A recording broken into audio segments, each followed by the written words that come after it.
Welcome to Startup Secrets.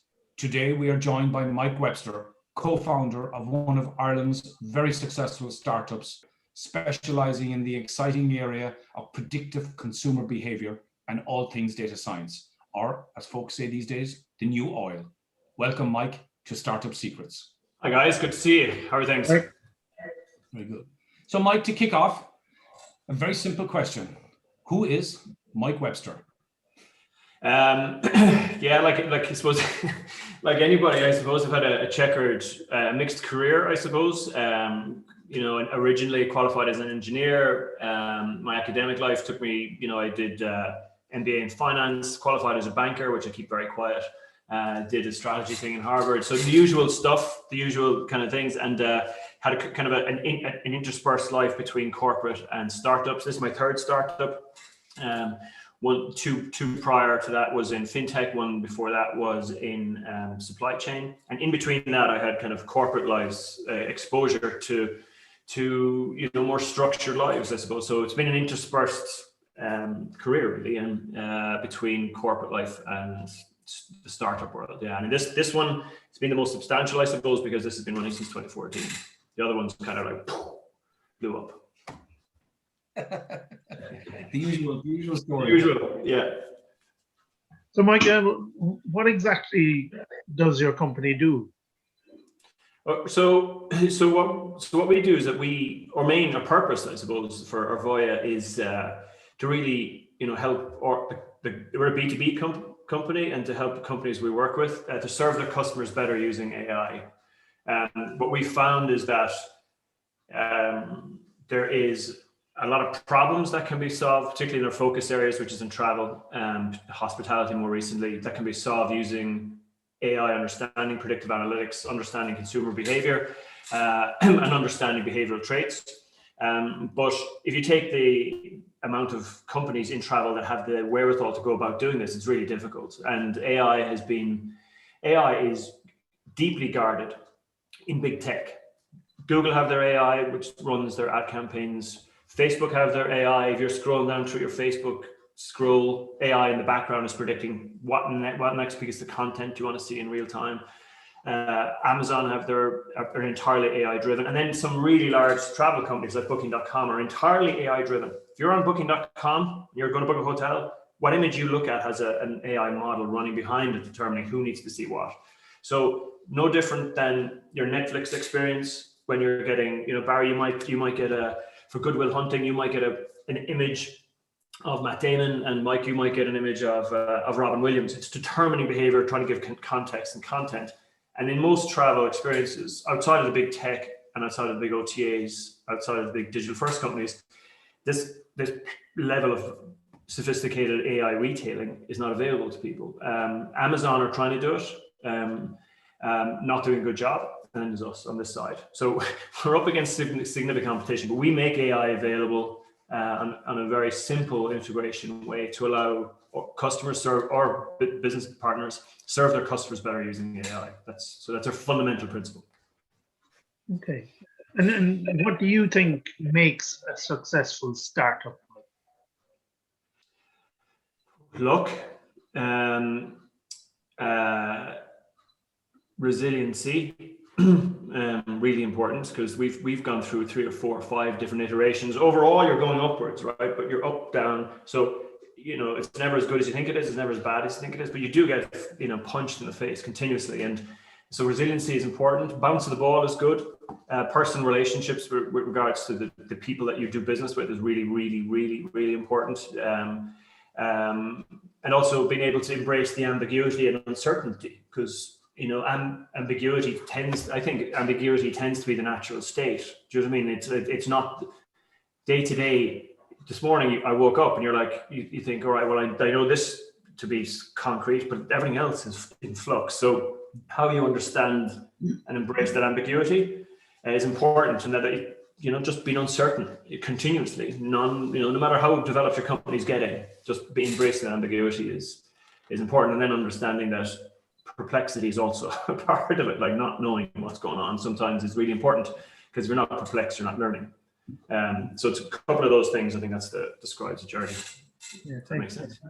Yeah, and that then leads me into that next question, Mike. Is that, look, I've known you an awful long time, and yeah, you embrace that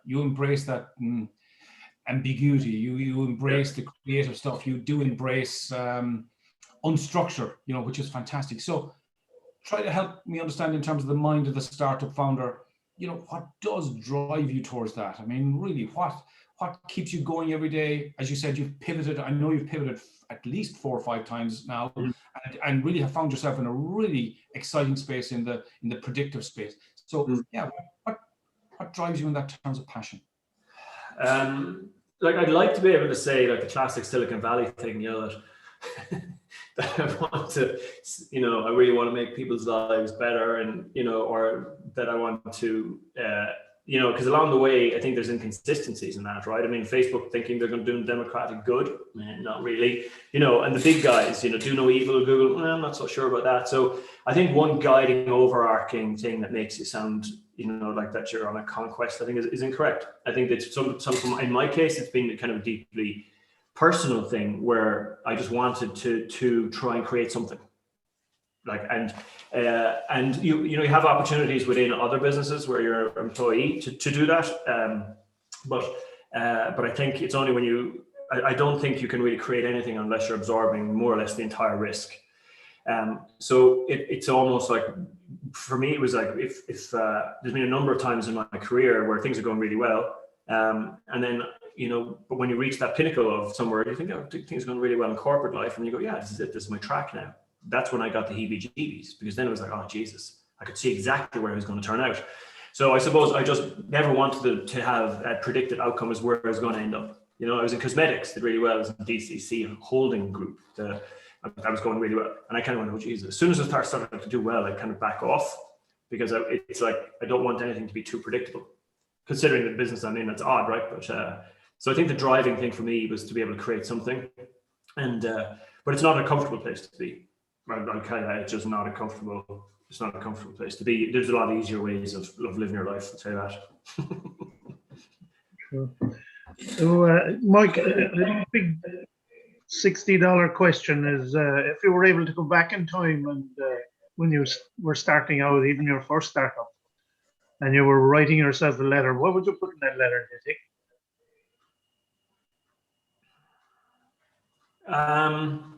Good question.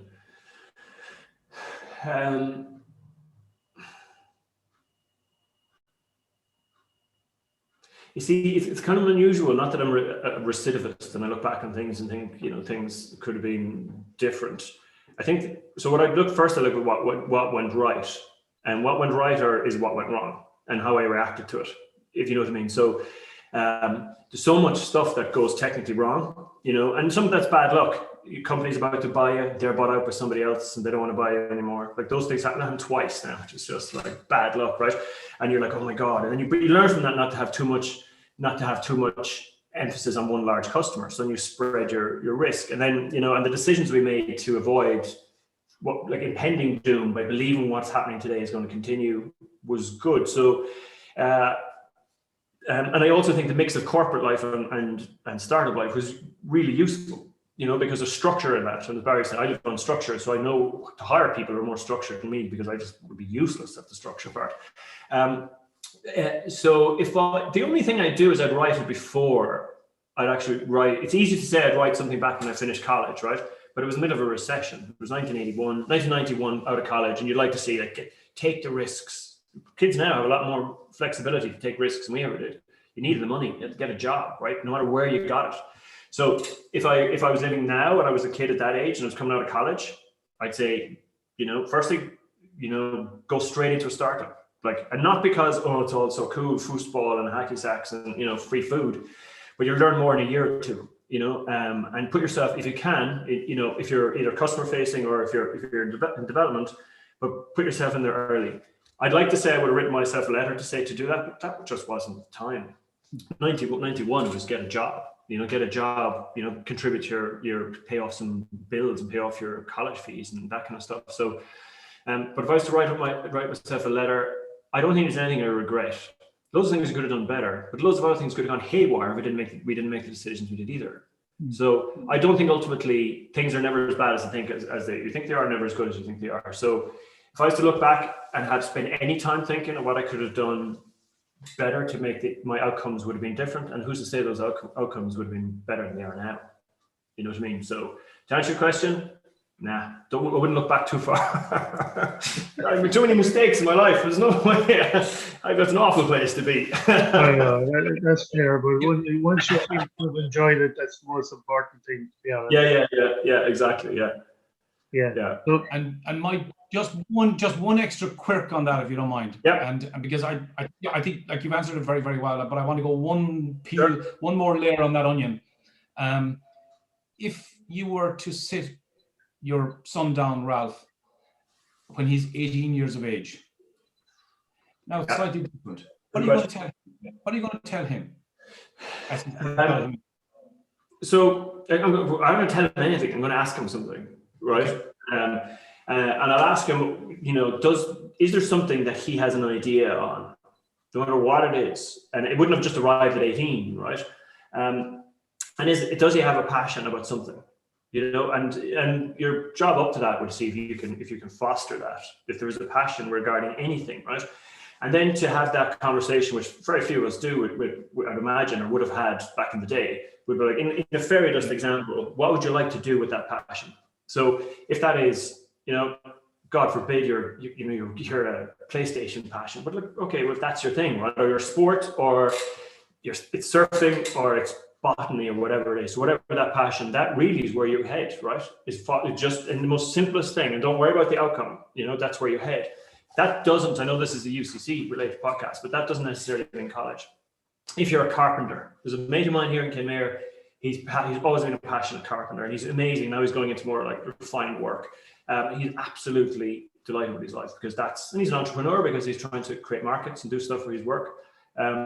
So it is literally, what is your passion at that point? Follow that, because passions rarely, they might change a little bit, but you're always, if you're following that, you're away in a hack. I've seen so many people, we would have done it, our vintage guys, who at 18 will go, right, I got, a squillion points, so I'll do medicine. I got a squillion points, so I'll do dentistry, or I'll got do whatever. Like, no, you got a squillion points, doesn't even mean you have to go to college. But do you have something? Do you have an idea, or do you have a passion firstly? And then inside that, have you seen anything, any inequity or anything that can be fixed? Is there a problem within that? Is there something that you could create on top of that? And if you can inculcate that, can you achieve that via university, or can you achieve that by going direct? Can you put a business plan together? Can you put a creative plan together? Can you create your first piece of art? Can you find somebody if you're an artist, for example, can you find the first person who's has some exposure to China, and maybe there's some artists there that would like some Irish art, and can you get over there and hustle your way over there and work your way to summer job to get to there to get your art on the wall? So it's passion first. And if you can identify that, I think the job as a parent is to inculcate that. To be able to foster it, but follow that. And we've never had that opportunity because we just basically said, like, geez, we're broke, there's no jobs. That's changed. You know what I mean? Great answer. Well, yeah, absolutely, Mike, fantastic, and a really great answer. And I think there's a lot of food for thought for people in that. So fantastic.